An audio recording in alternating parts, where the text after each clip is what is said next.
안녕하세요. 들꽃야담입니다. 오늘은 1시간 몰아보기 들려드릴게요. 홀딱 벗는 최영감의 술버릇. 옛날 어느 마을에 돈 많고 정력이 매우 좋은 최영감이 살고 있었습니다.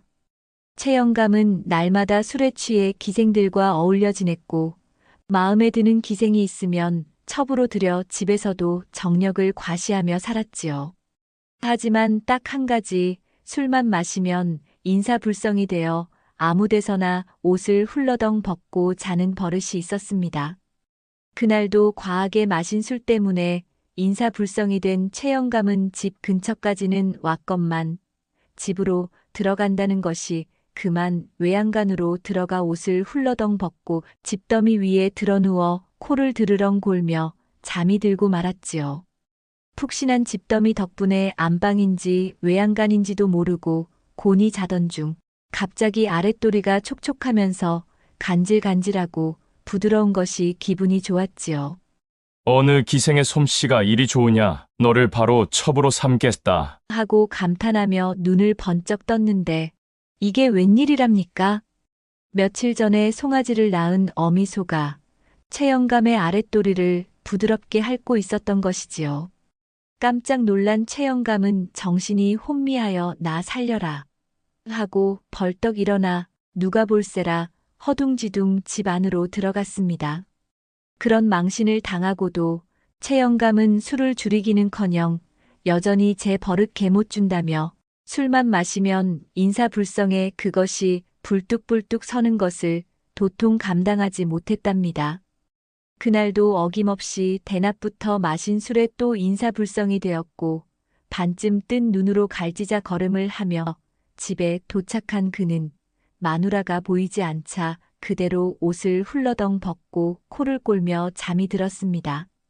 한편 과부윤 씨는 오늘도 혼자 부엌에서 저녁을 대충 한 숟가락 뜬 뒤 쓸쓸히 방으로 들어갔습니다.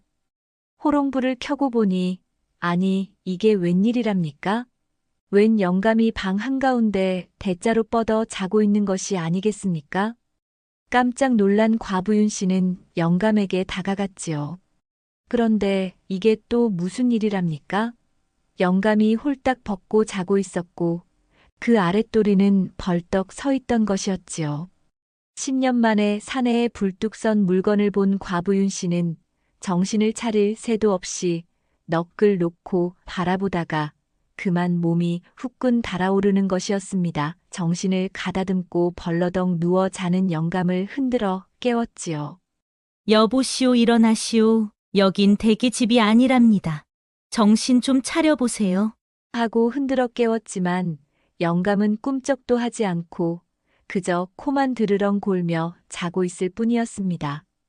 그러자 과부윤 씨는 다시 영감의 아랫도리에 눈이 갔고 영감의 물건을 보고 또 보고 아무리 봐도 웬만한 청년은 저리 가라 할 정도로 빳빳한 것이 가슴이 콩닥콩닥 정신없이 뛰는 것이 아니겠습니까?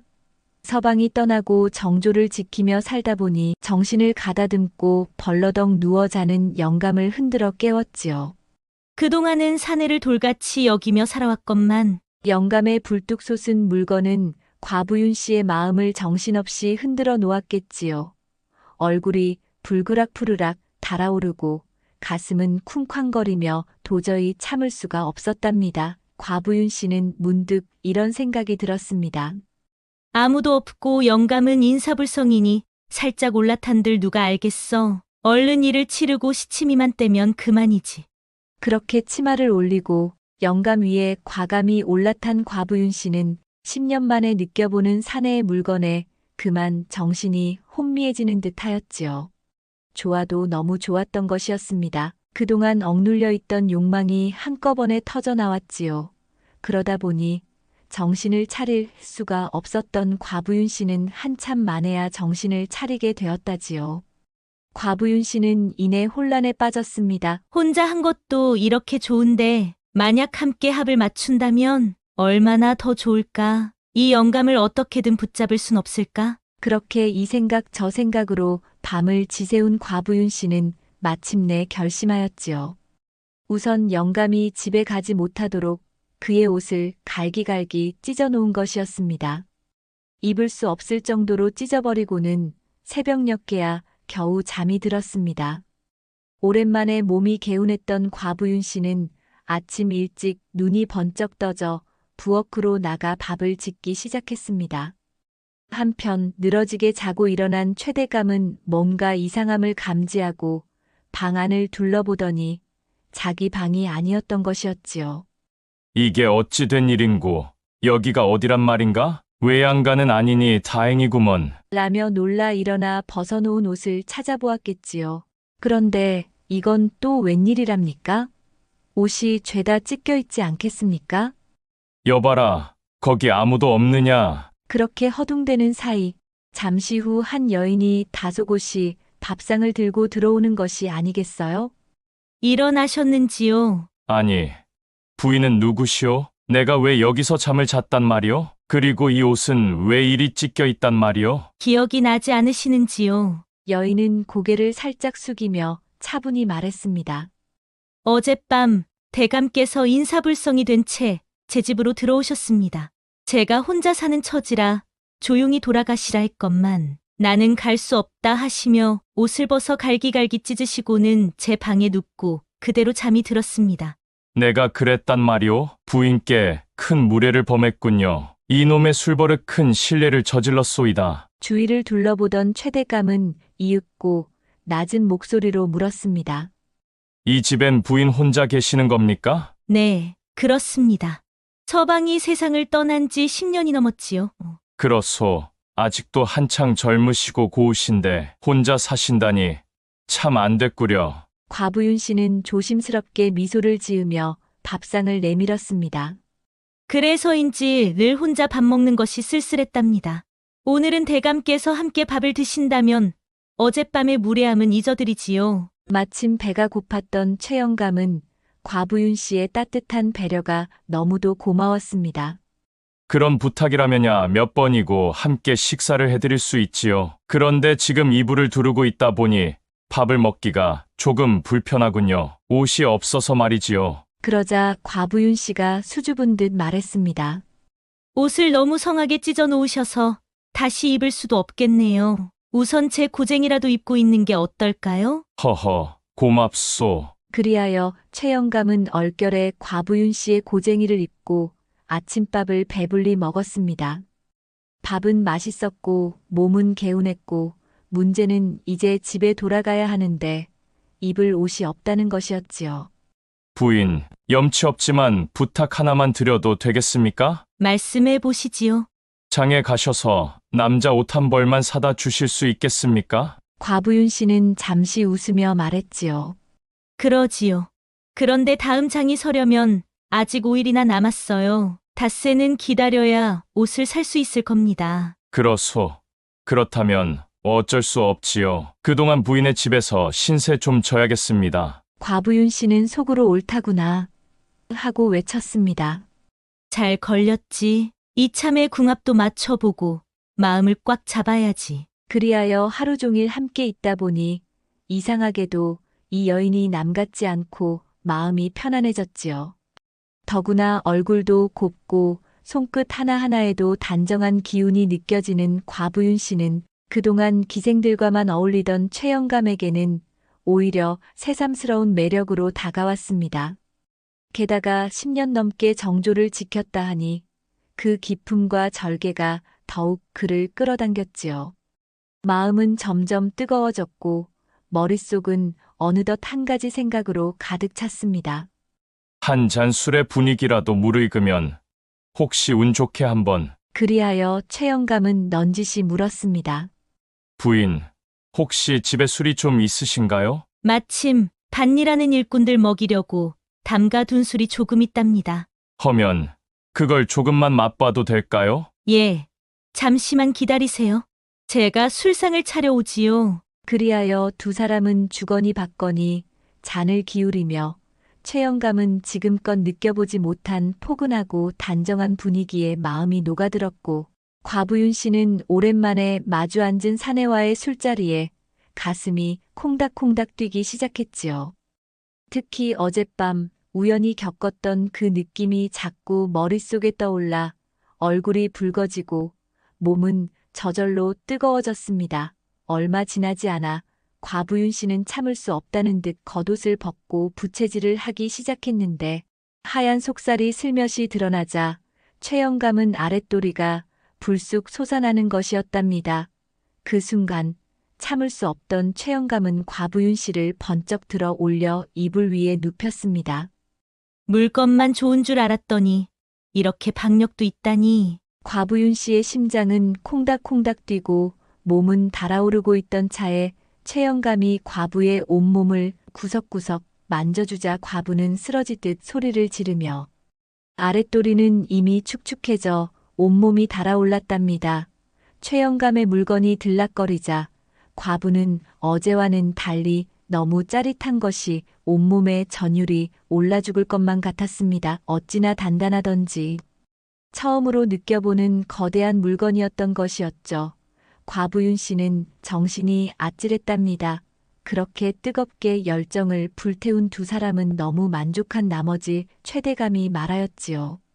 내 그동안 수많은 여인을 만나봤지만 부인처럼 이렇게 잘 맞는 이는 처음이오. 과부윤 씨는 얼굴을 붉히며 웃었습니다. 그렇습니까? 그런데 영감님 아랫도리가 참으로 단단하십니다. 무슨 비결이라도 있으신가요? 최영감은 껄껄 웃으며 대답했지요. 어릴 적 몸이 허약해 부모님이 날 위해 매일 미꾸라지를 고아 먹이셨다 하오. 10살까지 매일 먹이셨다니 그 정성이 대단하셨지요. 그 덕분인지 남들보다 기운이 세고 오줌발도 남달랐다오. 결국엔 이렇게 힘이 남다르게 된 게지요. 그 미꾸라지 참 약효가 대단하네요. 짱짱함이 보통이 아니시니. 그리하여 5일 밤낮을 가리지 않고 뜨겁고 뜨거운 열정을 불태운 두 사람은 잊을 수 없는 황홀한 시간을 가지게 되었답니다. 마치 10년 묵은 가슴속 갈증을 풀 듯 뜨거운 열정을 나누었습니다. 그러나 시간이란 참 야속한 것. 5일이 후딱 지나가고 최영감이 돌아갈 시간이 되었답니다. 과부는 최영감을 보내기 싫었습니다. 하지만 이번에 별다른 구실을 만들 수가 없었죠. 최영감은 별다른 약속도 없이 그렇게 가버리고 말았던 것이죠. 다시 홀로 남게 된 과부는 전보다 더 외로운 밤을 보내야 했습니다. 바람이 창틈을 스치기만 해도 최영감의 숨결이 떠오르고 조용한 방 안에서 자꾸만 그 따뜻했던 체온과 속삭임이 아른거려 도무지 잠을 이룰 수 없었지요. 모를 땐 그럭저럭 살만했는데 이제 알고 나니 더는 혼자 살 수가 없구나. 과부윤 씨는 밤새 뒤척이며 생각에 잠겼습니다. 어떻게 해야 최영감을 다시 만날 수 있을까? 어떻게든 다시 붙잡고 곁에 둘 수는 없을까? 달빛 아래 한숨을 길게 내쉬던 과부윤 씨는 다시는 이런 따뜻함을 놓치고 싶지 않았던 것이었어요. 그리하여 과부윤 씨는 결국 최영감의 집을 수소문에 찾아갔습니다. 최영감을 만나면 무슨 실마리가 생길까 싶었던 것이지요. 대문 앞 담벼락 그늘에 몸을 숨기고 한나절을 서성이며 기다렸지만 영감의 모습은 보이지 않았습니다. 이대로 돌아설 수는 없어. 하는 오기로 과부윤 씨는 저녁 무렵까지 자리를 지켰고 마침내 어스름 속에서 골목 끝을 어슬렁거리며 걸어오는 한 사내가 눈에 들어왔습니다. 바로 곤드레만드레 취기가 오른 최영감이었습니다. 과부윤 씨는 그 모습을 확인하자마자 누가 볼세라 잽싸게 그의 팔을 붙잡고 근처 골목 안으로 조용히 끌고 들어갔습니다. 아니, 이게 누구신가? 윤씨 부인 아니시오? 대감, 그리 가시고 한 번도 발기를 안 하시니 소첩이 이리 나설 수밖에 없었습니다. 허허, 내가 다시 간다고는 안 했지요. 그럼 그동안 만난 여인 중에 제일 좋았다는 말은 거짓이었단 말인가요? 아니요, 제일 좋았지요. 그런데 어찌 한 번도 찾지 않으셨는지요? 과부집을 드나들다간 소문이 퍼져 강상의 법도를 어겼다는 비난을 받을까 싶어 내 마음 꾹 참고 있었소. 과부윤 씨는 그 말에 쓸쓸한 웃음을 지으며 마지막으로 말했습니다. 그랬군요. 그럼 내일 한 번만 제 집에 와주실 수 없겠습니까? 내일 제 생일인데 혼자 밥을 먹는 것이 너무 외로워서 함께 밥이라도 먹어주시면 해서요. 최영감은 순간 당황한 듯 머뭇거리더니 이내 술기운에 덥석 고개를 끄덕였습니다. 그래요. 알겠소. 내일 부인의 집으로 가겠소이다. 그리하여 과부는 일단 최대감을 집으로 올 수 있는 구실을 만들었으니 이번 기회에 어떻게라도 최대감과 인연을 만들어야 했답니다. 다음 날 아침 최대감은 한껏 깔끔하게 차려입고 일찍 길을 나섰습니다. 윤씨 부인의 생일이라 했으니 빈손으로 갈 수는 없는 노릇이었습니다. 시장에 잠시 들러 과일과 간단한 생일 선물을 준비하니 한결 마음이 편해졌지요. 아이고, 대감님 정말 오셨군요. 어서 들어오세요. 윤씨 부인은 서둘러 최대감을 안으로 들였습니다. 방 안에는 상이 이미 차려져 있었고 그렇게 두 사람은 어색한 분위기 속에서 잔이 몇 번 오가자 두 사람 사이의 거리도 점차 가까워졌습니다. 그런데 갑자기 과부윤 씨가 눈물을 흘리는 것이었어요. 부인, 이렇게 좋은 날 우시다니요? 무슨 일입니까? 감동이라도 하신 겁니까? 네, 대감, 감동의 눈물입니다. 제 생일이라고 이렇게 대감님과 함께 밥을 먹고 술까지 마시니 더할 나위 없이 행복해서요. 아하, 그렇다면 더 행복한 시간을 만들어 드려야겠군요. 하더니 최대감은 과부윤 씨를 번쩍 안아 이불 위에 눕히는 것이었지요. 능숙한 솜씨로 저고리를 벗기고 두 사람은 또다시 뜨겁고 뜨거운 시간을 보내게 되었답니다. 과부윤 씨는 너무 좋아 죽을 것만 같았습니다. 최대감의 단단한 것이 들락거리는 순간 황홀해도 너무 황홀하여 지옥과 천당을 오가는 듯한 기분에 휩싸였고 과부 윤 씨에게는 최고의 생일 선물이 되었답니다. 그러다 보니 과부 윤 씨는 이런 행복을 계속 느끼며 살고 싶다는 욕심이 생기게 되었습니다. 그리하여 윤 씨 부인은 최대감의 마음을 사로잡기로 마음을 먹었던 것이지요. 대감, 대감처럼 이렇게 힘이 좋은 분이 또 있을까요? 그동안 여인들이 대감 맛을 보면 안 떨어졌을 텐데 그 많은 여인을 어떻게 감당하셨습니까? 그거야. 여인들이 나랑 한번 자고 나면 좋아 죽었다오. 그래서 첩을 열어드렸지만 다 쫓겨나갔지. 웬일인지 다들 집에 있는 머슴들과 놀아나다가 결국 쫓겨났지 뭐요. 아니, 대감을 두고 머슴들과 놀아났다고요? 세상에나 이런 대감을 두고 그랬다니 소첩 믿기지 않습니다. 혹시 농하시는 건 아니시지요? 아니요. 그동안 첩실로 많이 들어왔는데 한 명도 남아있지 않다오. 그랬군요, 대감. 저도 대감과 떨어지기 싫습니다. 매일 이렇게 황홀한 밤을 보내고 싶은데 어떻게 하면 좋을까요? 저를 소실로 들여주세요. 이제는 대감 없이는 못 살겠어요. 이 허벅지 좀 보세요. 대감을 기다리느라 이렇게 멍이 들었답니다. 과부윤 씨의 애틋한 콧소리에 최대감은 마치 10살은 젊어진 듯한 기분이 들었답니다. 그럽시다. 나도 부인과 궁합이 제일 잘 맞고 즐거우니 우리 집으로 들어갑시다. 다만 지금은 들어갈 수 없고 곧 안 사람이 절로 불공을 드리러 갈 테니 그때 들어가면 되겠소. 정말이요? 아, 역시 우리 대감님 추진력 하나는 끝내준다니까요. 10년 동안 정조를 지킨 것도 대감을 만나기 위해 기다린 시간이었나 봅니다. 호호호, 우리 이 밤이 가기 전에 한 번 더 해야지요. 대감 물건이 죽지를 않으니 이거야 원 좋아 죽겠네. 호호호. 그리하여 밤새 황홀감에 빠져 녹초가 된 두 사람은 숨을 몰아쉬며 천장을 바라보며 여운을 남겼습니다. 그러다 보니 어느덧 최대감의 안방마님이 절로 불공을 들이러 떠나는 날이 다가왔습니다. 영감, 제가 없다고 또 기방 드나들며 흥청망청하지 마시고요. 괜히 술 퍼마시고 아무 데서나 뻗어 자지 말고 몸 관리 잘하고 계세요. 알았소. 부인, 걱정하지 마시고 부인이나 잘 다녀오시오. 안방마님이 불공 들이러 떠나자 최대감은 불이 나게 과부윤 씨 집으로 달려갔습니다. 그리하여 과부윤 씨는 최대감의 별채에 살림을 꾸리게 되었습니다. 하지만 윤 씨 부인에겐 중요한 과제가 하나 있었지요. 바로 안방마님이 돌아오기 전에 집안 사람들을 자기 편으로 만드는 것이었답니다. 그동안 이 집에 들였던 첩들마다 쫓겨난 데는 분명 안방마님의 계략이 있을 것으로 생각했던 것이었지요. 그리하여 윤씨 부인은 생각하였답니다.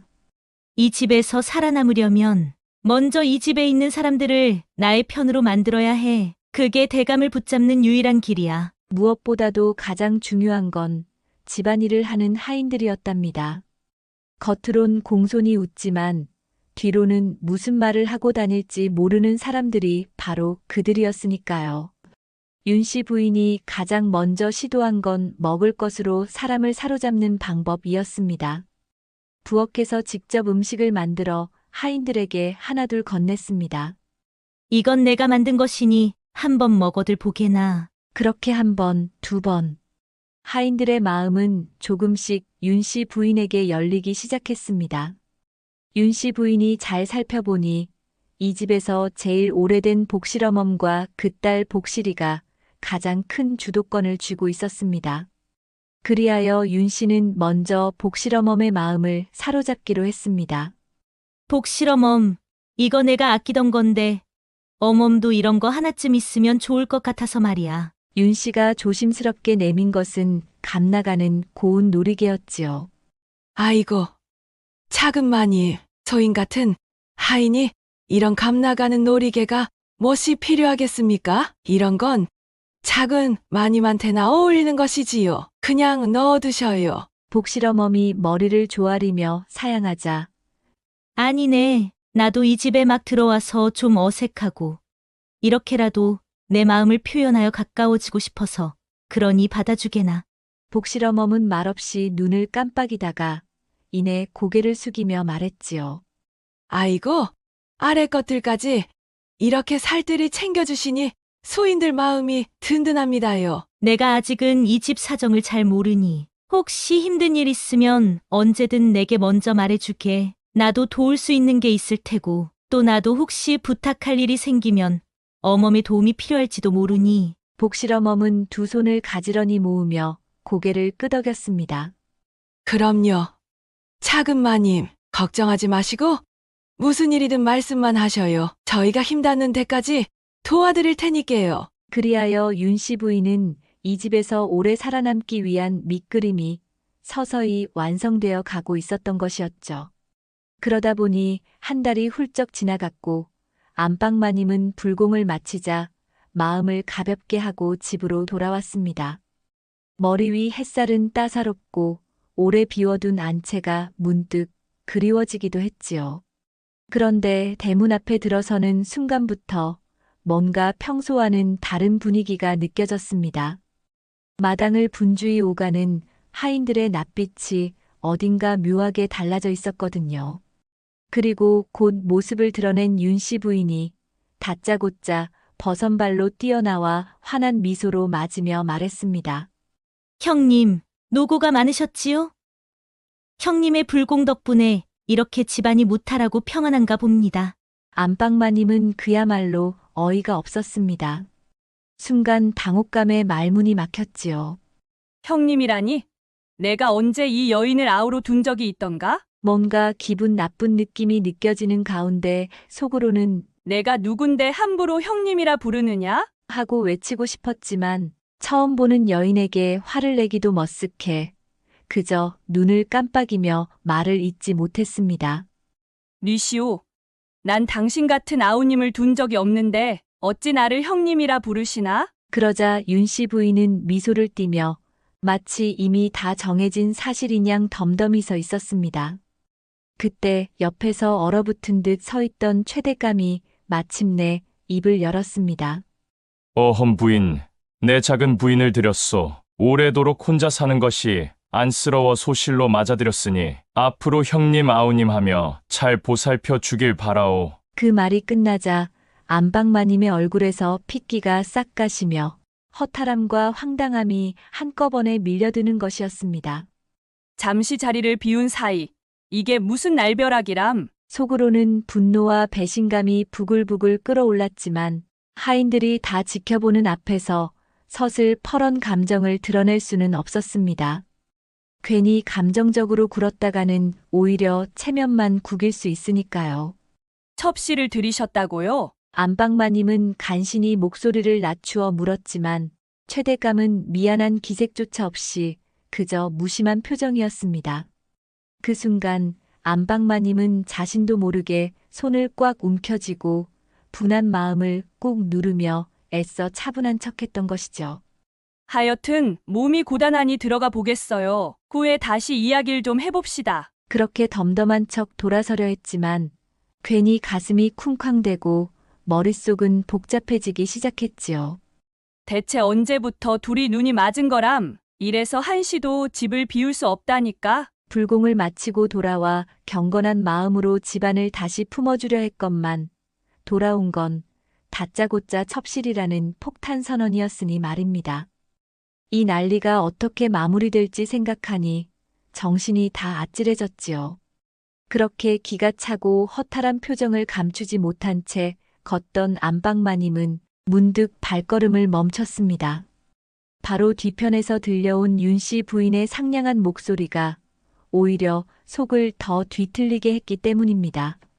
형님, 피곤하실 텐데 차 한 잔 준비해 드릴까요? 제가 직접 달인 국화차가 참 맛있거든요. 그 말이 무색하게 안방마님의 마음속엔 우라통이 터져 당장 달려들어 머리채라도 잡고 싶었지만 일단 상황을 좀 더 파악한 후에 내쫓아도 늦지 않겠다고 생각하였습니다. 다 나중에 마시지. 지금은 좀 쉬고 싶네. 그 순간 집안에는 묘한 정적이 내려앉았습니다. 그동안 첩들이 들어왔다 나가기를 수차례 반년을 넘기지 못하고 하나같이 쫓겨났던 전례가 있었기에 안방마님은 속으로 이렇게 다짐했습니다. 그래, 또 할 일이 생겼구먼. 이번에도 곧 쫓겨나게 해주지. 그리고는 이내 야릇한 미소를 지으며 여독을 풀었습니다. 최대감의 물건을 한번 맛본 여인들은 사족을 못 쓰고 달려든다는 걸 누구보다 잘 아는 안방마님. 그렇기에 이번에도 자기 자리를 지키기 위해 또다시 계책을 꾸미지 않을 수 없었습니다. 가뜩이나 안채엔 발도 잘 들이지 않던 최대감이 윤씨 부인을 맞아들이고 나선 아예 별채에서만 지내게 된 것이었지요. 둘이 얼마나 깨가 쏟아지는지 밤이면 안채 쪽엔 그림자도 안 비치니. 심사가 뒤틀린 안방마님은 결국 수정과를 들고 별채로 향했습니다. 초저녁이니 뭐 별일 있겠어. 그렇게 생각하며 기침을 하려는 순간 이게 웬일입니까? 초저녁부터 그 짓을 하고 있단 말이지요. 저녁 수저 놓은 지 얼마나 됐다고 벌써 불이 붙었단 말이야. 요즘 따라 대감의 물건이 간절히 생각나는 안방마님은 어이도 없고 질투도 나고 하여 그냥 돌아서지 않고 기침을 하였답니다. 응. 자네 방에 있는가? 나 좀 들어감세. 큰 소리에 놀란 두 사람은 허겁지겁 떨어져 문 밖에 대고 말했지요. 네, 형님, 들어오시지요. 이 밤에 어인일이신지요? 안방마님은 문을 열며 담담하게 말했습니다. 내 자네하고 조용히 할 말도 있고 차나 한잔하러 왔네. 그런데 영감도 계셨군. 요즘은 기방에는 안 가시고 자든 댁에 푹 빠지셨구려? 그러면서도 윤씨 부인을 보자 모르는 척하면서 꾸짖었습니다. 자네 아랫사람들이 보면 어쩌려고 옷을 바로 입지도 않고 거꾸로 입었는가? 그랬습니다. 윤씨 부인은 일부러 저고리를 뒤집어 입은 것이었지요. 안방마님에게 보란 듯이 말입니다. 하지만 윤씨의 속셈을 미처 모른 안방마님은 이때다 싶어 꾸짖은 건데 오히려 윤씨에게 한 방 먹고 말았지요. 어머, 내 정신 좀 봐요. 저고리를 뒤집어 입었네요. 영감님이 어찌나 정력이 좋으신지 밥숟가락 놓기 무섭게 호호호. 형님도 아시잖아요? 대감님이 얼마나 힘이 좋으신지요. 제가 그만 정신이 혼미해져서 저고리까지 뒤집어 입고 말았네요. 호호호. 안방마님의 속은 그야말로 뒤집히는 기분이었지요. 방해하러 갔다가 오히려 열만 잔뜩 받고 돌아오게 생겼으니 말입니다. 이 여우 같은 년. 참고 또 참던 안방마님은 도저히 더는 참을 수 없었습니다. 그리하여 다음 날 안방마님은 막돌이를 은밀히 방으로 불러들였겠지요. 막돌아, 아무래도 안 되겠다. 지난번처럼 또 내 도움이 필요하구나. 마님, 지난번엔 대감마님이 한 번만 용서해 주신다 하여 소인놈 살아남았습니다요. 이번에도 그러다 들키면 소인놈도 돌쇠처럼 죽음을 면치 못할 것입니다요. 걱정 말거라. 이번에 들키면 서둘러 도망가거라. 내가 미리 너를 면천시켜주고 집이며 땅이며 평생 살 수 있을 만큼 챙겨주마. 첩실하고 함께 있다가 들키면 그대로 주랭랑을 치거라. 그러면 첩실만 쫓겨나고 너는 도망간 걸로 내가 마무리 짓겠다. 막돌이는 안방마님의 제안이 너무나도 달콤하게 느껴졌습니다. 평생을 자유롭게 먹고 살 걱정 없이 해주신다는데 이런 기회를 놓치기엔 너무 아깝다고 생각했지요.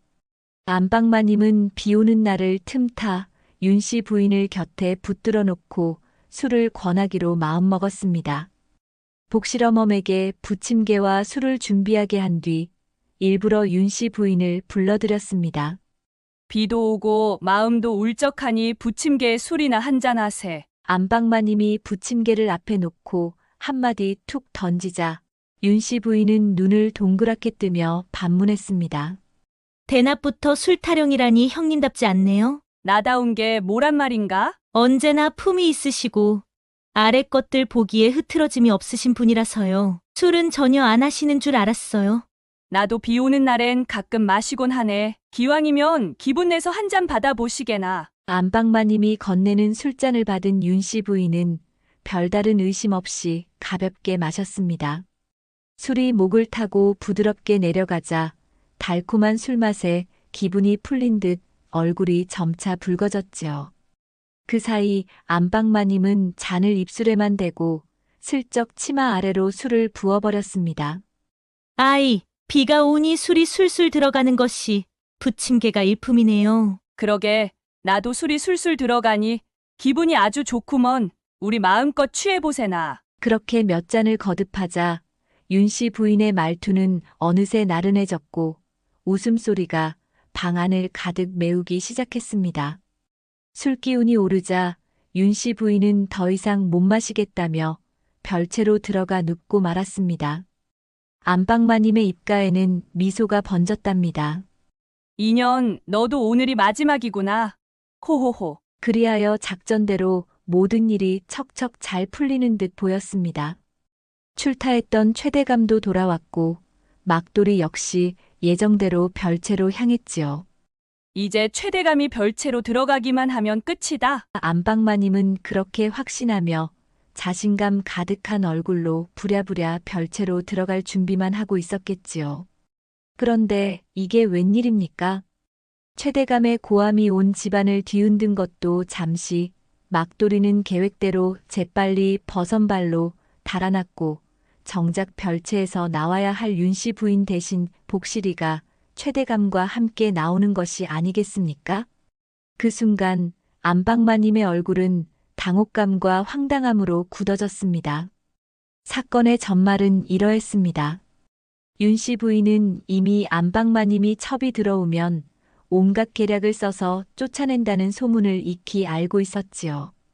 그래서 미리 하인들을 매수해 두었고 이 정도의 속셈쯤은 손바닥 보듯 알아낼 수 있었습니다. 게다가 복실이와 막돌이는 이미 연정을 나누던 사이. 막돌이는 안방마님의 계획을 복실이에게 귀띔했고 두 사람은 이번 기회에 함께 한몫 잡아 새로운 삶을 도모하기로 약조했지요. 복실이는 곧장 윤씨 부인에게 이 사실을 고했고 작은 마님은 그 틈을 타 든든히 자신의 입지를 다졌던 것입니다. 그리하여 집안이 발칵 뒤집히는 소란 속 윤씨 부인은 복실이 방에서 머리를 슬쩍 극적이며 태연하게 모습을 드러냈습니다. 집안에 웬 소란이래요? 술을 많이 마셨더니 소피가 마려워 뒷간에 갔다가 쓰러질 것 같아. 복실이 방에서 잠시 쉬다가 나왔지 뭐예요. 작은 마님께서 잠시 소인방에 쉬시겠다고 하여 저는 작은 마님 방에서 잠시 머물고 있었습니다. 결국 안방마님의 거대한 계획이 숲으로 돌아가자 분해서 이를 갈았고 윤씨 부인은 여유롭게 최대감의 팔짱을 끼고 살랑살랑 엉덩이를 흔들며 별채 방으로 들어갔던 것이었지요. 정력이 좋아도 너무 좋은 최대감을 사이에 두고 안방마님과 윤씨 부인의 암투가 어떻게 전개될지 예측은 쉽지 않게 되었습니다. 타인과 나를 끊임없이 비교하기보다는 서로의 입장을 이해하고 자신의 가치를 인정하며 소통을 통해 갈등을 줄이는 노력이 중요하겠지요. 들꽃야담 여러분 건강한 하루 되세요. 감사합니다. 과부촌에 들어온 삼총사. 조선시대 어느 깊은 산골마을. 북향이라 해가 짧고 습한 안개가 늘 자욱하게 낀 안개골이 있었지요. 마을 사람들은 풍요롭지는 않았지만 먹고 살기에 크게 부족함 없이 서로 의지하며 살아가고 있었답니다. 박서방, 올해는 콩 농사가 꽤 잘 된 것 같은데 올겨울에는 콩엿을 실컷 먹겠구먼. 그러게 말이야. 자네는 어떤가? 수수는 알이 꽉 차게 들었는가? 말 말게 새들하고 나누어 먹었더니 남는 것이 얼마 없다네. 안 되었네 그려. 새들만 배불리 먹었구먼. 그러게 말이여. 겨울에는 수수를 먹고 살이 오른 새들을 잡아다 장작불에 구워 먹으려고. 자네 좋은 생각이네. 새 사냥하는데 같이 감세.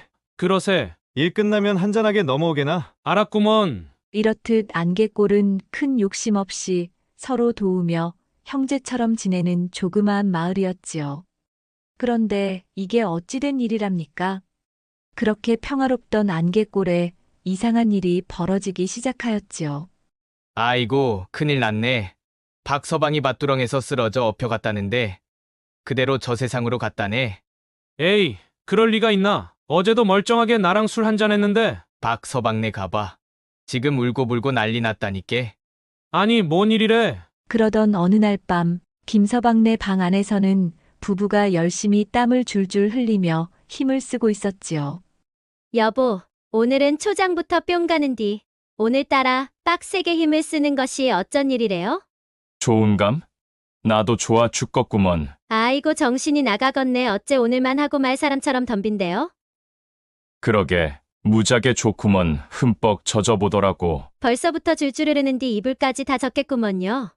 아이고 이것이 뭐여? 갑자기 몸이 처지는 것이 힘을 못 쓰겄는디. 여보, 갑자기 왜 그런데요? 모르겠네. 온몸에 힘이 쭉 빠지는 것이 손가락 하나 까딱 못하겠는디. 어쩐디야. 정신 좀 차려봐요. 그렇게 힘을 쓰더니 왜 갑자기 쓰러지는겨? 그렇게 픽 쓰러진 김서방은 결국 다시는 일어나지 못하고 그대로 저승길로 가버리고 말았답니다. 이를 본 마을 사람들은 저마다 한마디씩 수군거렸지요. 얼마나 힘을 썼으면 그러다가 죽어 아이고. 이젠 무서워서 거시기도 못하겠구먼. 너무 좋아서 갔나 보구먼. 월매나 좋았으면 그렇게 간디야. 나도 좋아 죽을 것 같이 해보다 죽었으면 여한이 없겠네. 에이, 이 사람아. 그런 소리 하덜 말게. 그런 우려 섞인 말들이 오가는 사이 진짜 걱정은 현실이 되어가고 있었지요. 갑자기 하루가 멀다 하고 여기저기서 남자들이 죽어나가기 시작하였답니다. 한편 병식이네 집에서도 근심이 깊어지고 있었습니다. 병식이 아버지가 며칠째 시름시름 앓다가 결국에는 몸져 누워 일어나지 못하게 된 것이었지요. 여보, 갑자기 어디가 아픈 거예요? 의원은 아무 이상이 없다고 하는데 도대체 무슨 병이래요? 병식의 어머니는 마음이 급해 몸에 좋다는 약이란 약은 모두 다려 먹이며 병수발을 하였지만 결국 3달을 넘기지 못하고 세상을 떠나고 말았답니다. 그러다 보니 마을에서는 걱정이 점점 많아졌습니다. 사내들이 하나둘씩 그렇게 죽어나가다 보니 마을은 슬픔과 두려움에 잠기게 되었지요. 그 많던 사내들이 이렇게 허망하게 죽어나가니 마을의 사내 보기가 하늘의 별 따기네. 나무하랴 논밭갈랴. 남자들이 해야 할 일들이 많은데 앞으로 어떻게 살아간대? 그러게 말이야. 이러다 마을의 사내들이 씨가 마르는 건 아닌지 모르겠구먼. 마을 사람들의 그런 걱정이 결국은 현실이 되어버렸습니다. 그렇게 10년 사이 마을의 남자들이 거의 다 사라지고 남은 총각들도 두려움에 하나둘씩 다른 마을로 혼인을 하여 나가는 일이 늘어나자 안개골의 위기감은 더욱더 심각해져 갔지요. 그리하여 무속인인 점순 할매가 심각한 얼굴로 마을 사람들을 불러 모았답니다. 이 마을은 말이다. 음기가 너무 강해. 남자들의 기를 빨아먹다 보니 남자들이 힘을 못 쓰고 이렇게 죽어나가는 것이야. 몇 년 전 마을 어귀에 우물을 팔 때 건드리지 말아야 할 음양석을 건드린 것이 화근이 되었어. 음양석은 음기와 양기의 균형을 유지하며 마을을 지켜주던 신성한 돌이었는데 그 돌을 건드린 후로는 이렇게 남정네들이 힘을 못 쓰고 결국엔 이 지경까지 이르게 된 것이지. 아이고, 그럼 우리는 어째요? 아직 살아있는 남자들이 두려워 떠는 와중에 점순 할매가 기가 막힌 듯 고개를 저으며 말하였지요. 여인네들은 멀쩡한 걸 보니 앞으로는 과부 천하가 될 모양이야. 여자들이 쓴웃음을 지으며 속삭였답니다. 아이고, 난 서방 없이는 못 사는데 이제 남정네라고는 딱 둘 남았는데 아이고, 이를 어쩌면 좋아. 남은 천서방하고 이서방이 동네 서방 노릇 다 하고 살면 되겠구먼. 서방을 나누어 갈게. 여인들은 막막함에 아무 말이나 하면서 하소연을 하고 있었습니다. 그러다 보니 점순 할매의 예언은 현실이 되어갔던 것이죠. 몇 년 뒤 마을에는 진짜로 여자들만 남게 되었고 아이를 갖는 여인도 없어지면서 애들은 자취를 감추듯 사라져갔지요. 그리하여 점순 할매가 다시 주축이 되어 이 문제를 해결하기 위해 여인들이 마을 회관에 모이게 되었답니다. 점순 할매는 회관에 모인 여인들을 둘러보며 깊은 한숨을 쉬며 말하였지요. 어휴, 마을의 사내는 씨가 마르고 이제 애들도 태어나지 않으니 이러다가 마을 자체가 사라지겠어. 한참 동안 무거운 침묵이 흐른 뒤 마을에서 나이도 지긋하고 지혜로운 민씨 아주머니가 입을 열었지요. 이대로 마냥 손 놓고 있을 수는 없잖아요. 다른 마을에 도움을 청해봐야 하지 않을까요? 그러자 젊은 과부인 연하가 고개를 끄덕이며 말하였답니다. 다른 마을에서 우리를 도와줄까요? 저희 마을이 불길하다며 벌써 소문이 자자한데요. 그리고 남자를 빌려올 수도 없는 일이고요. 점순 할매가 진지한 얼굴로 말을 받았지요. 그래서 우리가 신중하게 접근해야지. 우리가 남자들을 그냥 술 마시고 놀러 오는 걸로 부를 수는 없잖아. 그들과 교류할 방법을 찾아야 해. 그때 마을 여인들 사이에서 수군거림이 일기 시작하였답니다. 하지만 그런 교류를 하다가 또 남자들이 죽으면 어떻게 해요? 이미 연마을까지 소문이 다 났을 텐데 어떤 남자가 술이라도 마시러 오겠어요? 점순 할매는 잠시 고개를 숙이더니 천천히 말하였지요. 그래서 우리에겐 방법이 필요해. 음기를 누를 수 있는 주술이라도 찾아야지. 마을 여인들은 깊은 고민 끝에 인근 깊은 산골에 머물고 있다는 도승을 찾아가서 도움을 구하기로 하였답니다. 여인 중에서 용기 있고 외향적인 연하와 민씨 아주머니가 대표로 떠나게 되었지요. 마을을 떠나는 날 점순 할매가 여인들의 손을 꼭 잡으며 말하였습니다. 반드시 방법을 찾아서 돌아와야 하네. 안개골의 운명이 자네들 손에 달렸으니 말이다.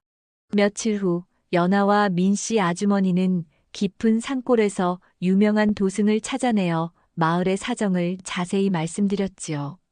스님은 조용히 두 사람의 이야기를 들은 뒤 이내 고개를 천천히 끄덕이며 말하였답니다. 그대들 마을은 음기가 너무 강하여 남자들의 기운을 서서히 빨아들이고 있네. 하지만 방법이 아예 없는 것은 아니야. 연하가 간절한 눈빛으로 여쭈었습니다. 어떤 방법이 있을까요? 스님? 스님이 낮고 느릿한 목소리로 말하였지요. 마을 한가운데 양기를 북돋울 신성한 사당을 짓고 정기적으로 양기를 불어넣는 제사를 지내야 하네. 그리고 그 사당 안에서 양기가 뻗어나갈 수 있도록 여인들의 노력이 필요하네. 그렇게 되면 여인들은 잉태하게 되고 마을에는 점차 양기가 살아나게 될 것이네. 그리하여 마을에서는 곧바로 사당을 짓기 위한 논의가 시작되었지요. 어디에 사당을 지을 것인지, 어떤 재료를 쓸 것인지, 누구를 위한 신을 모실 것인지에 대해 여인들의 열띤 논의가 벌어졌답니다. 사당을 지을 나무는 무조건 양기가 센 소나무여야 해. 맞아. 그리고 사당 안에는 호랑이 가죽을 깔아야 양기를 더욱 강하게 만들 수 있어. 여인들은 직접 이웃 마을에 가서 유명한 목수를 데려오고 다시 산에 올라 소나무를 베고 커다란 돌을 옮기며 몇 달 동안 분주하게 움직였지요. 손은 거칠어지고 몸은 지쳐갔지만 서로 격려하며 웃음을 잃지 않았답니다. 마침내 사당이 완성되자 다시 마을 회관에 모여 또 한 번 중요한 문제를 논의하기 시작하였지요.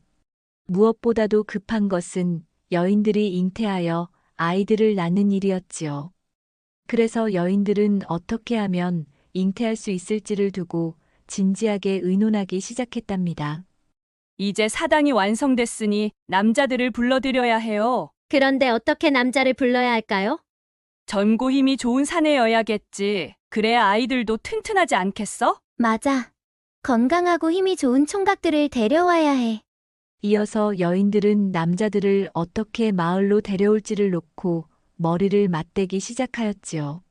시장에 가서 남자들을 꼬드겨 보는 건 어때? 아니면 이웃마을 잔칫날에 찾아가 슬쩍 얘기를 꺼내봐도 좋을 것 같아. 아니면 이쁜 미순이가 미인계로 서너 명 꼬셔와도 좋고. 그때 점순 할매가 호통치듯 말하였답니다. 그렇게 시장에 가서 집신 고르고 사듯이 대충 하면 안 되는 법이야. 이게 어디 대놓고 소문내면서 치러야 할 일은 아니잖나. 그래서 말인데 우선 연어와 순덕은 조금 떨어진 마을을 돌아다니면서 어떤 사내가 좋을지 탐문을 해오거라. 조용하고 은밀히 괜찮은 사내를 알아보고 나서 다시 결정을 해보자꾸나.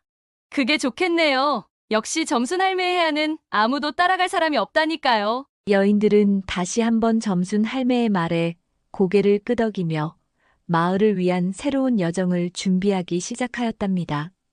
그리하여 결국 마을에서 말솜씨 좋기로 소문난 연하와 성격 밝은 순덕은 대표로 뽑히게 되었답니다. 두 사람은 간단한 복장을 하고 멀리 떨어진 마을로 사내들을 염탐하러 길을 나섰지요. 한나절을 땀 흘려 돌아다닌 끝에 어느 마을 주막에서 국밥을 시켜 동태를 파악해 보기로 하였답니다.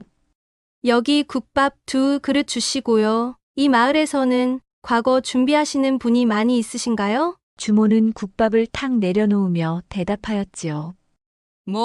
이 마을에서 장원급제도 나왔고 아직 과거 준비하는 선비들도 적지 않지요. 그건 왜 물어보슈? 이 마을에 들어오는데 기운이 좋아서요. 혹시 이 마을에서 장원급제가 많이 나오면 이사라도 올까 해서요. 그렇구먼. 이 마을로 이사를 오면 좋기는 하지요. 서당도 있고 훌륭한 스승도 많으니까요.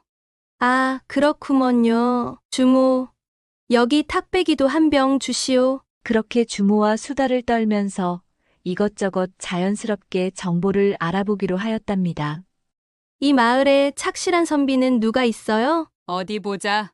글 공부하는 선비야 많지만 제일 착실한 건 아무래도 도영 선비라고 해야지요. 글 공부는 뛰어난데 집안 형편이 어려운 가운데 늙으신 어머니와 근근히 살고 있는 선비가 있어요. 순덕은 귀를 쫑긋 세우며 물었지요. 그 도영이라는 선비는 어떤 사람이래요? 똑똑하고 예의 바르긴 한데 가진 게 없어 혼처가 안 들어와 걱정이죠. 그래도 머리는 천재라 언젠가 큰일을 할 사람이지. 어디 착실한 처자가 있으면 중매 좀 하시구랴. 순덕은 연하에게 눈짓을 보냈고 연하는 빙긋 웃으며 말하였지요. 네. 우리 동네에도 참한 여인이 아주 많답니다. 두 사람이 국밥을 먹으며 다시 슬쩍 물었습니다. 힘 좋고 일 잘하는 사람은 없어요? 저희가 일꾼을 좀 구하고 있어서요. 주모는 크게 웃으며 답하였지요. 그럼 돌쇠지. 돌쇠 힘은 정말 천하장사야. 품을 팔아가며 살고 있는데 서로 데려가려고들 하죠. 품삯이 다른 사람의 2배야. 돌쇠를 데려가려면 미리미리 약조해야지 아마. 연하가 관심 있게 말을 받았습니다. 돌쇠 그 사람은 지금 어디서 일하나요? 지금 돌쇠한테 가봐야 일을 맡길 수는 없어. 최 부자 집에서 추수할 동안 있기로 했다니까. 최 부자 댁으로 가면 만날 수는 있겠지만. 두 사람이 감사 인사를 하고 주막을 나서자 순덕은 연하에게 말하였지요. 두 사람 집도 알아놓고 사는 형편을 더 자세히 보고 가요. 그러던 와중에 훤칠하고 눈에 확 띄는 잘생긴 도령이 길을 지나가는 것이었지요. 순덕은 눈이 휘둥그레졌답니다. 태어나 저리 잘생긴 사내는 본 적이 없었으니까요. 더구나 안개골 마을에서는 사내조차도 없었으니 더욱 잘생겨 보였는지도 모르지요. 그리하여 두 사람은 그 도령의 뒤를 조용히 밟기 시작하였답니다. 기생집 근처에 다가가자 이미 그곳에서는 도령에 대한 인기가 대단했지요. 민도령님 오셨다. 하며 기생들이 버선발로 뛰어나오는 것이었어요. 민도령이 나타나면 기생들이 줄을 서서 기다리는 데는 이유가 있었지요. 워낙 노련하고 능숙하여 여인들 마음을 홀딱 훔쳤기 때문이었답니다. 순덕은 고개를 갸우뚱하며 말하였지요. 민도령은 진심이 없이 너무 여자들을 쉽게 대하는 건 아닐까. 그래도 잘생긴 건 좋잖아. 그리고 능숙하게 잘하면 더 좋지 않겠어? 힘만 좋다고 다 좋은 건 아니니까. 유연하게 잘 대해줄 수 있는 사람도 필요하지 않아? 그날 밤 연하와 순덕은 숙소에서 심각하게 이야기를 나누었습니다. 돌쇠는 힘이 좋아 튼튼한 아이를 줄 것 같고 도영 선비는 똑똑하니 아이들이 뛰어난 재능을 가질 수 있을 것이고 민도령은 잘생긴 외모와 능숙한 솜씨로 여인들 마음을 편하게 해줄 것 같고 그런데 정말 누구를 데려가야 하지? 세 사람 다 장점이 많아서 고민이네. 두 여인은 마을로 돌아가는 길에도 고민을 멈추지 못하였답니다. 마을로 돌아온 연하와 순덕은 마을 회관에 모인 여인들에게 조사한 내용을 자세히 전하였고 그날 저녁 회관에서는 다시 한번 진지한 회의가 시작되었지요. 마을 회관에 모인 여인들은 연하와 순덕이 가져온 이야기를 듣고 여러 가지 의견을 쏟아내기 시작하였답니다. 머리가 좋은 도영선비를 데려오면 아이들이 공부해서 장래가 밝지 않을까요? 똑똑한 아이들이 많이 태어나야 마을의 미래가 있지요. 아이고, 공부만 하면 농사는 누가 짓고 장작은 누가 패겠어? 힘센 돌쇠가 꼭 있어야지. 맞아. 돌쇠처럼 힘센 사내가 있으면 마을 일이 한결 수월해질 거야. 한량 같은 민도령도 무시할 수 없어요. 솔직히 보기 좋은 떡이 먹기도 좋다고. 잘생긴 외모만 봐도 설레고 좋잖아. 가뜩이나 남자 볼 일도 없어서 남자가 어떻게 생겼는지도 모르겠는데 잘생긴 얼굴도 좀 보자고요. 의견이 계속 분분해지자 여인들의 토론은 밤늦도록 이어졌습니다. 각자의 생각이 달라 좀처럼 결론을 내지 못했습니다. 그때 점순 할매가 긴 침묵을 깨고 입을 열었습니다. 그만들 하시게나 들어보니 모두 필요한 사람들이구먼. 아이들의 미래를 위해서 도영선비도 좋고 힘든 일을 도맡아 해줄 돌쇠도 필요하고 민도령처럼 잘생기고 마음을 어루만져줄 사람도 있어야겠지. 점순 할매는 깊은 고민 끝에 가지고 온 보자기를 꺼내며 연하와 순덕에게 건넸습니다. 이게 3천냥일세. 가서 셋 모두에게 타협을 잘해서 세 사람 다 데려오면 더할 나위 없겠네. 잘 설득해서 데려오게나. 그리하여 셋 모두 안개꽃 마을의 남자로 낙점이 되었고 연하와 순덕이는 돈 꾸러미를 받고 서로를 바라보며 고개를 끄덕였답니다. 걱정 마세요, 할매. 최선을 다해서 세 사람 모두를 데려오겠어요. 설렘에 들뜬 여인네들을 뒤로하고 연하와 순덕은 남자 사냥을 가게 되었답니다. 연하와 순덕은 우선 도영선비가 사는 초라한 초가집에 도착하였습니다. 두 사람은 집 밖에서 서로를 바라보며 잠시 망설이다가 용기를 내어 문을 두드렸습니다. 계십니까? 도영 선비님? 안에서 문을 열고 도영이 얼굴을 내밀었습니다. 단정한 외모에 지적인 분위기를 풍기는 도영은 예상치 못한 방문에 당황한 듯 보였습니다. 예, 제가 도영입니다만 누구시지요? 연하가 부드럽게 미소 지으며 먼저 말을 꺼냈습니다. 저희는 안개골이라는 마을에서 왔습니다. 선비님께 아주 중요한 제안을 드리러 왔어요. 순덕은 곧바로 뒤를 이어 재치 있게 말을 이었습니다. 선비께선 뛰어난 머리와 재능을 가지셨다고 소문이 자자해서요. 저희 마을이 지금 딱 선비님 같은 인재를 절실히 필요로 하거든요. 도영이 조금 긴장한 채 두 사람을 바라보았습니다. 제가 가진 건 책밖에 없고 재물도 없는데 무슨 도움이 될 수 있을까요? 연하가 은은한 미소를 머금은 채 조용히 말하였지요. 저희가 선비님께 부탁하고 싶은 것은 재물이 아니라 선비님이 가진 아주 건강하고 훌륭한 혈통입니다. 도영이 얼굴이 붉어지며 당황한 기색을 보였습니다. 예, 제 혈통이라니. 그게 무슨 말씀인지요? 순덕이는 망설임 없이 말했습니다. 저희 마을에는 지금 사내들이 한 명도 남아있지 않아요. 그러다 보니 아이들도 태어나지 않고 그래서 이렇게 몇십 년 후에는 마을이 사라질 위기에 있답니다. 그래서 논의 끝에 젊은 과부들에게 잉태를 시켜 마을을 다시 살리기 위한 방법을 찾았답니다. 그래서 선비님 같은 좋은 혈통의 씨앗이 필요한 것이지요. 도영은 얼굴이 붉어지며 당황한 기색이 역력했지요. 그게 사대부 선비로서 어찌 그런 일을 할 수 있겠습니까? 연하가 다시 품에서 돈꾸러미를 꺼내며 부드럽게 말을 이었습니다. 그래서 저희도 아주 어렵게 말씀드리는 것입니다. 열흘간만 시간을 내어주시면 됩니다. 그리고 이건 선비님의 귀한 시간을 위한 작은 사례입니다. 1000양이에요. 돈으로 가치를 따질 수 없겠지만 선비님께서 도와주시면 저희 안개골의 밝은 미래를 가질 수 있을 것입니다. 도영은 당황하지 않을 수 없었습니다. 느닷없는 제안도 그랬지만 눈앞에 놓인 1000양이라는 거금이 더욱 그를 흔들어 놓았지요.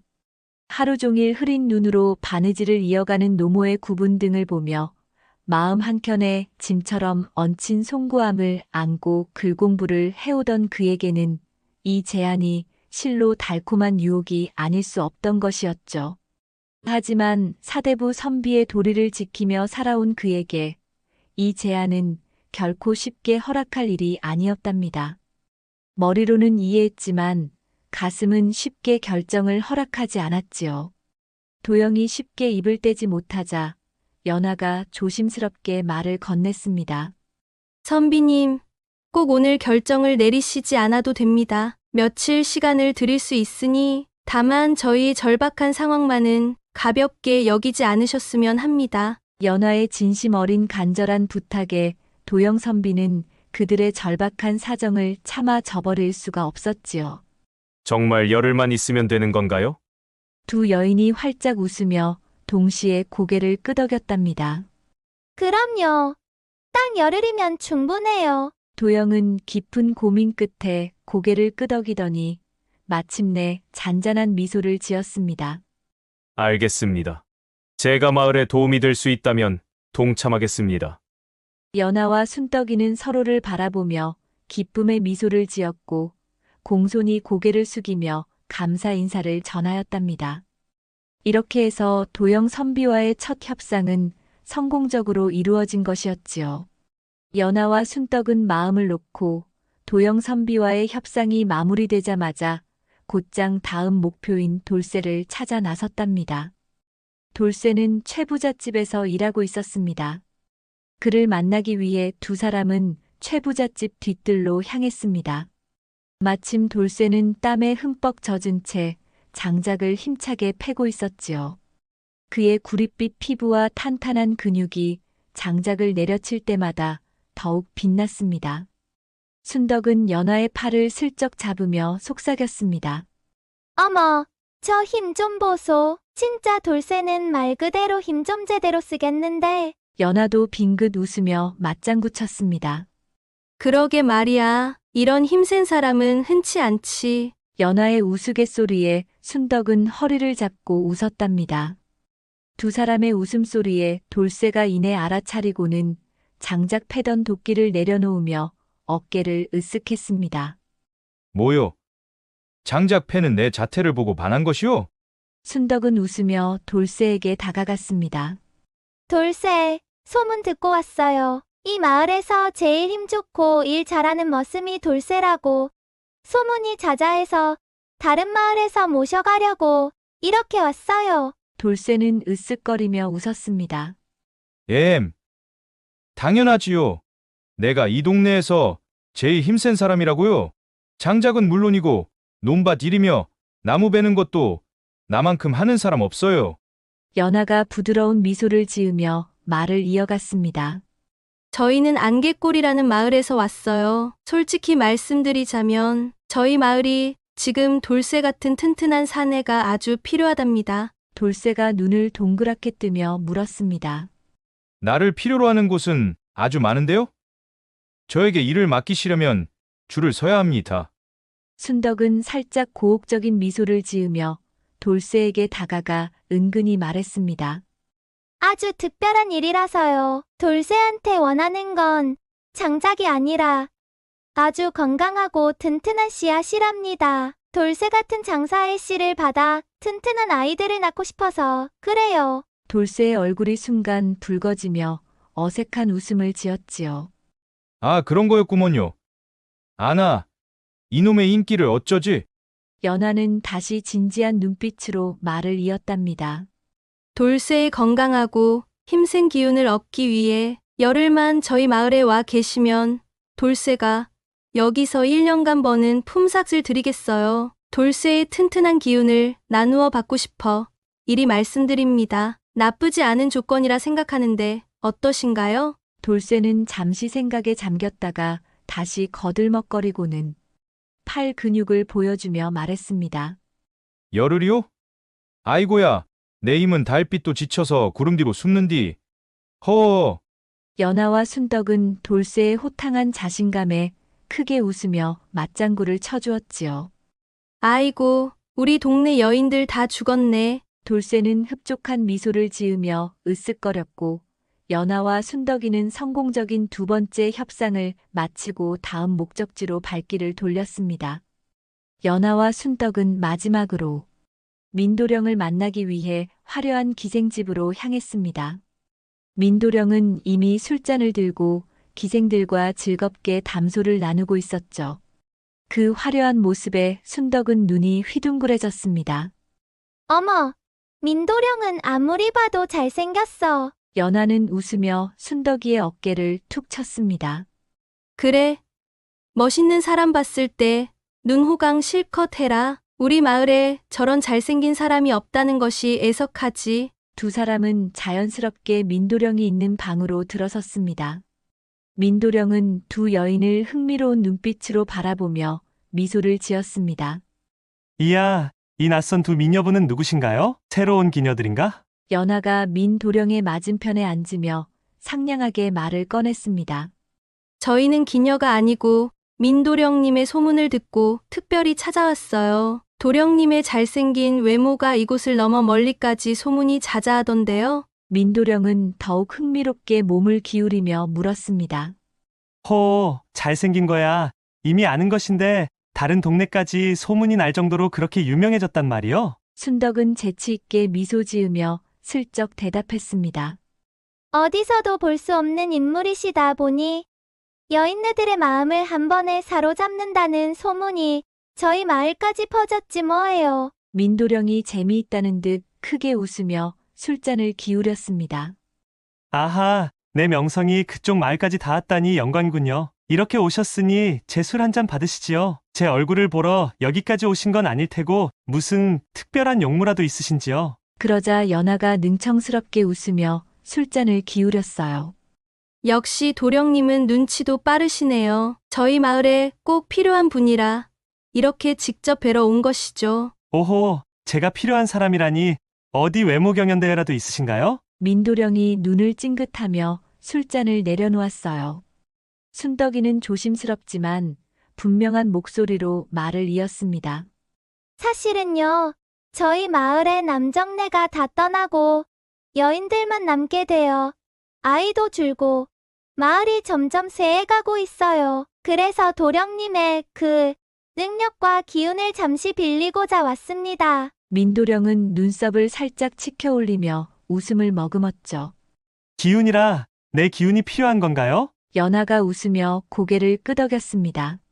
그렇습니다. 도령님께선 여심을 다루는데 일가견이 있으시다고 하니 우리 마을 여인들 마음뿐 아니라 애태운 몸까지 녹일 수 있게 열흘만 있어 주세요. 천냥을 사례로 드리겠습니다. 민도령은 잠시 고민하는 듯 하더니 술잔을 돌리며 중얼거렸죠.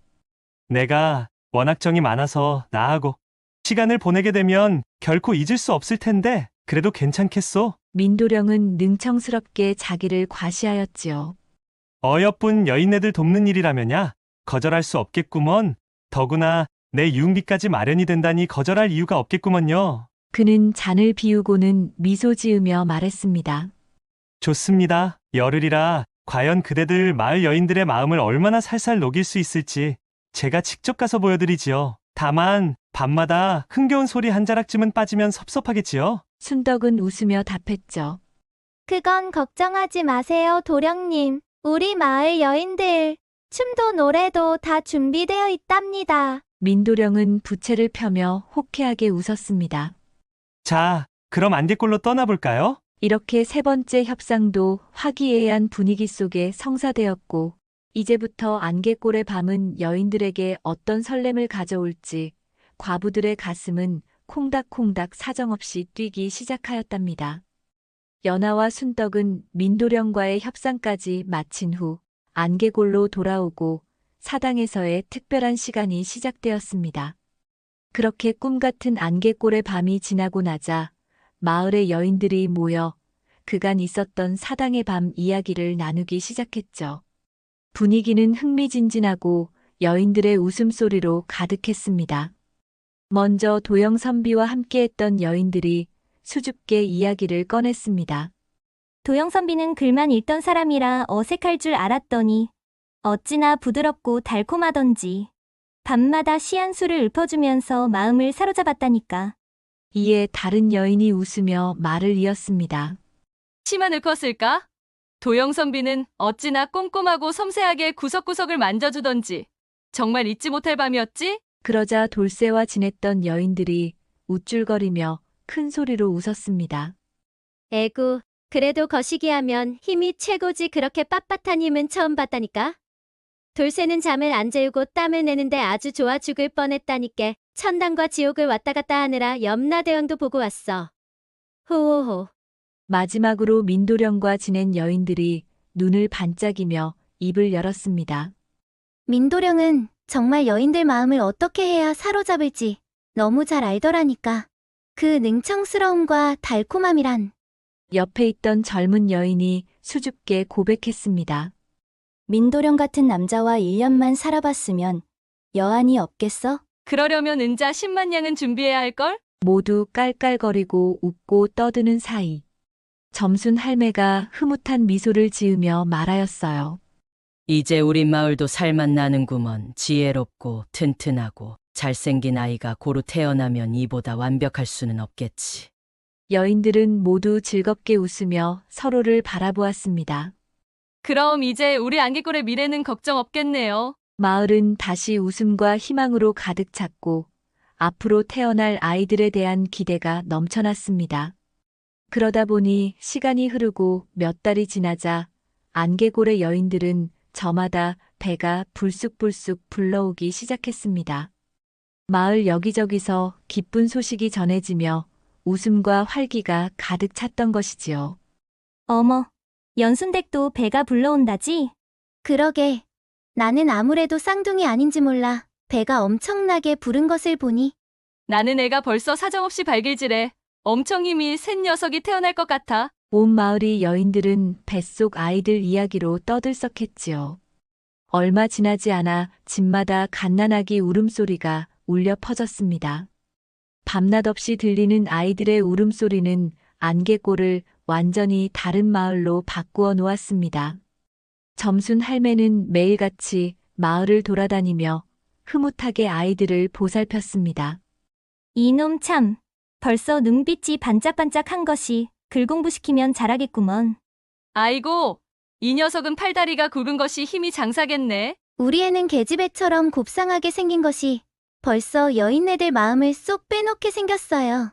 마을 아이들은 건강하고 씩씩하게 자라났습니다. 도영선비를 닮은 아이들은 책을 가까이 하며 뛰어난 지혜를 보였고, 돌쇠를 닮은 아이들은 일찍부터 힘자랑하며 마을 일을 돕기 시작했습니다. 민도령을 닮은 아이들은 어린 나이에도 입담이 좋고 다정한 성격으로 모두의 사랑을 독차지했지요. 몇 년 후 안개골은 예전과는 전혀 다른 마을로 활기차게 변했답니다. 아이들이 뛰어놀고 웃음소리가 끊이지 않는 마을로 안개골의 변화가 생긴 것이었지요. 순덕은 크게 웃으며 말하였습니다. 이제 안개골이 아니라 아이들 웃음소리 덕분에 웃음골이라고 이름을 바꿔야겠어요. 점순 할매가 빙긋 웃으며 고개를 끄덕였습니다.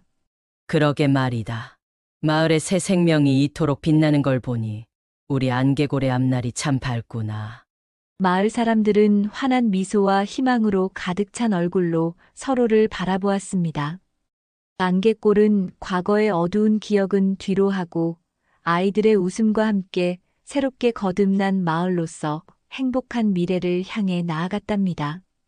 현대에는 냉동 정자 기증이라는 간접적인 방식이 있다면 옛날에는 자손을 잇기 위해 훨씬 더 직접적인 기증이 있었던 셈이었지요. 어떻게든 피를 잇고자 했던 그 절실함이 때로는 사랑보다 우선이 되곤 하였던 것 같습니다. 감사합니다. 홀딱 벗는 최영감의 술버릇.